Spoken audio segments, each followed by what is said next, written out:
The sea was hot, the salt like acid against his wounds burning gloriously as he trudged through the dwindling surf to stand upon the pebbly shore once again. Demon Hatch had smacked him a good one with its 50-foot tail, launching his body toward the ocean, beyond where the mammoth waves showed themselves as more than a brooding swell.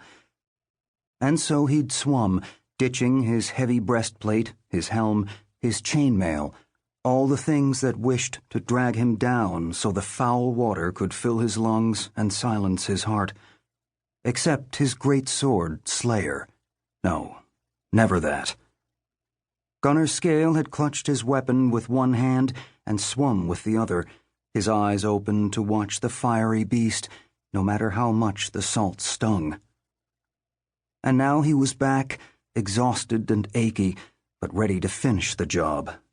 If he killed Demon Hatch today, so soon, Gunner would easily go down as the greatest gamer ever to enter the world of plague and its thousands upon thousands of bloodthirsty monsters.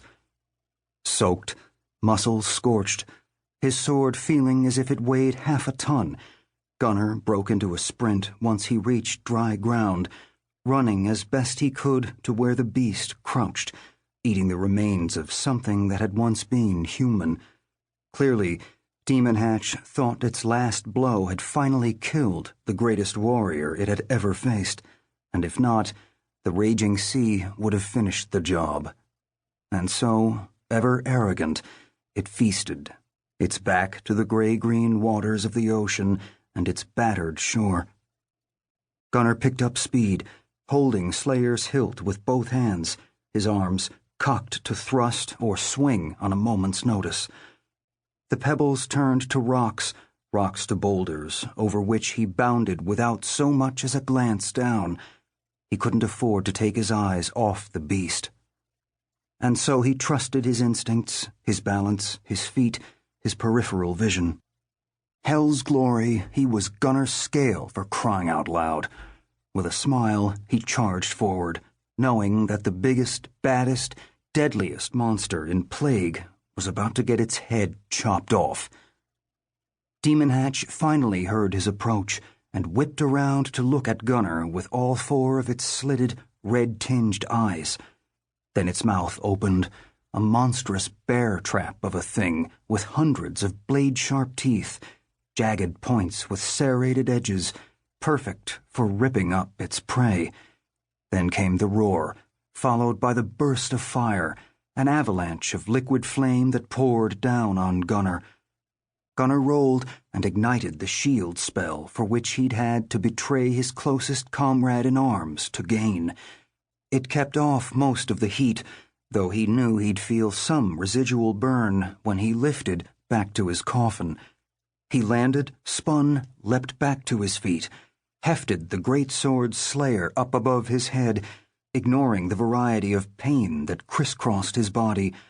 He wanted this to be over. Igniting an air spell, he flew 30 feet into the air, vaulting toward the beast's head. A quick slash of his sword pierced one, then two of Demon Hatch's eyes, black liquid spurting out in streams. But then came the claws and the tail, the beast screeching its roar of agony as it counterattacked. Gunner flipped and dodged, landing on the beast and bouncing off, igniting all the spells he'd saved up, Pouncer and Burst and Water Swell and Fists of Iron, throwing all his power at the creature in one final onslaught. A final onslaught that took another hour.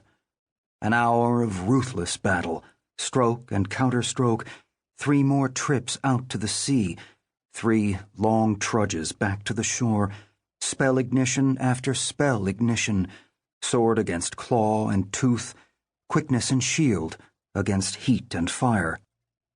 Gunner took out the beast's remaining 2 eyes, then severed its arms, its legs, its tail. But still Demon Hatch fought, and Gunner fought back.